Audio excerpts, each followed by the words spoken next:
Hello viewers, welcome back to the channel, and in this video I want to go over some top tips, tricks, and some top features that you may or may not have seen, and one hidden feature. Stay tuned till the end of the video to find out what that feature is. So let's get started. The first thing I would like to show you are the user profiles, and the user profiles, if you have multiple drivers, you can set up to 2 profiles and 1 guest profile. Me and my wife share this car, so she has her settings and I have my settings. So the way you can access them is if you go to setup and user profiles, and you can go ahead and set your name, profile image.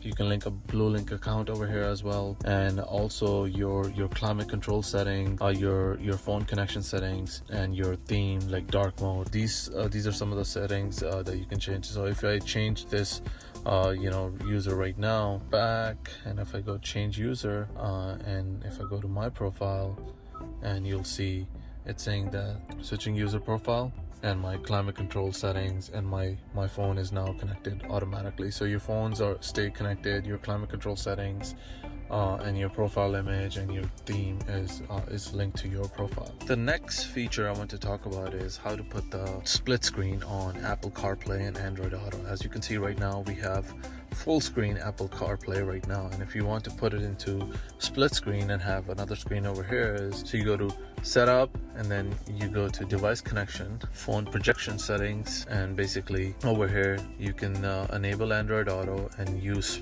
enable split screen over here. And we were using CarPlay, so let's enable it for CarPlay.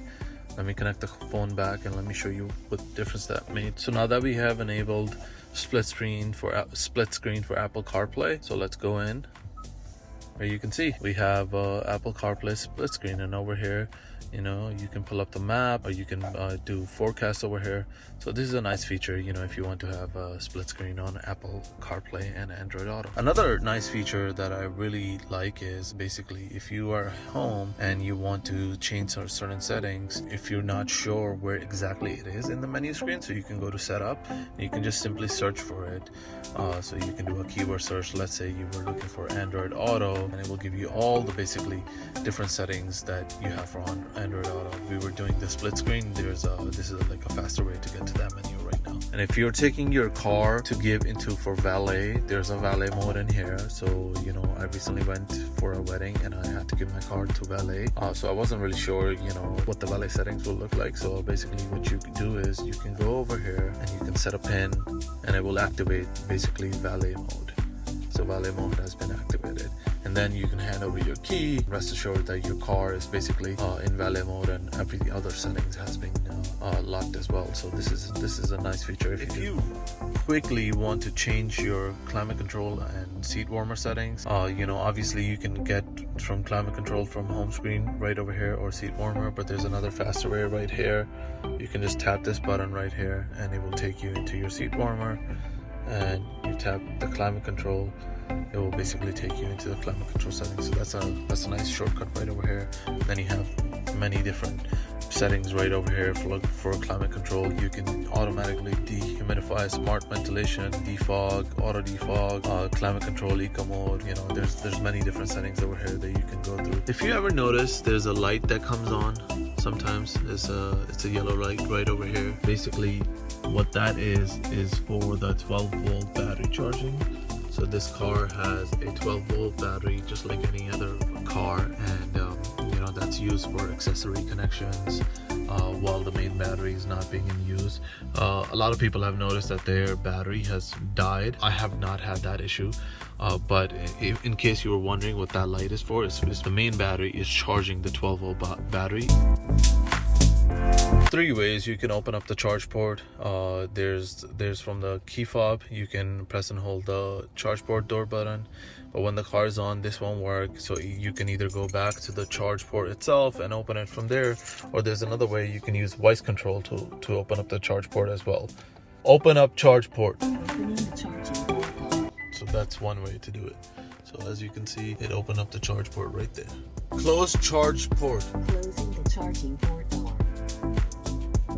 So you can close it as well with voice control, which is a nice feature. Changing up the region levels is one feature that I really enjoy, especially between level 3 and iPedal mode. I change it a lot and I use it often, whenever there's heavy traffic or in stop and go traffic, which comes in handy. So having the pedal shifters in the back to change the region level, it's a nice feature that Hyundai added, instead of having to go through multiple menus to change the level of the region. As you can drive, you can just basically change the region level or just put it into auto.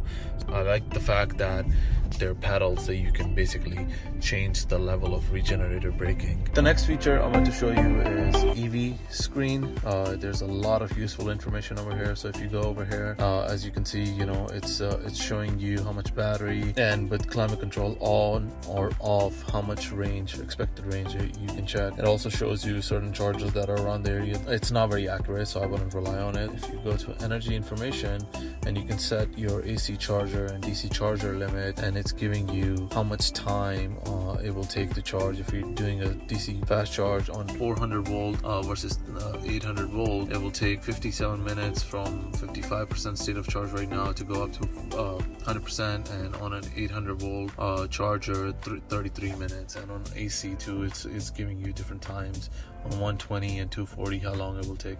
And then if you switch back to electricity use, it's showing you basically what's using the battery right now, the drivetrain as we're at a full stop, so it's not, so climate control and electronics are using it.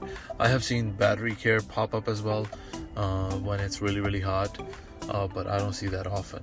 And then we have the EV economy history. So over here, it's showing you recent, how many miles you've driven and what's your efficiency that you have achieved. So other things you can change over here are EV settings. And over here, you max charge, you can change your current on AC charger, how much current you're pulling. You can, that's 48 amps, and you can reduce it. And minimum winter mode is here. So in colder temperatures, if you're in the winter, you want to put your car into winter mode. It helps keeps the battery at a certain temperature during cold climates. Utility mode, you can turn on the utility mode. If you're going on a camping trip. Smart regeneration settings, you can set strong deceleration, medium deceleration, or gentle, and you can link it to navigation route as well. And over here, the charging connector setting, when you want the charging connector to lock. Do you want it to always lock, or do you want it to lock while charging, or do not lock at all? I just have it locked while charging, so in case if I'm parked my car to charge and I go away, no one's gonna come and unlock. When you come to a full stop in a Tesla, you just put the car into park just like this, open your door and walk away. But Hyundai IONIQ 5, you not only have to put your car into park, but also have to press the stop button to put your car to stop your car. But there's a faster way to put the car into park, and I'm going to show you right now. So as you can see, we're in drive right now. If I press this, and if I just turn off the car right now, let's say imagine you come to a full stop and you turn off the car will automatically shift into park. That's a very nice feature. I really like that, and it makes life a little bit easier. Thank you again for watching.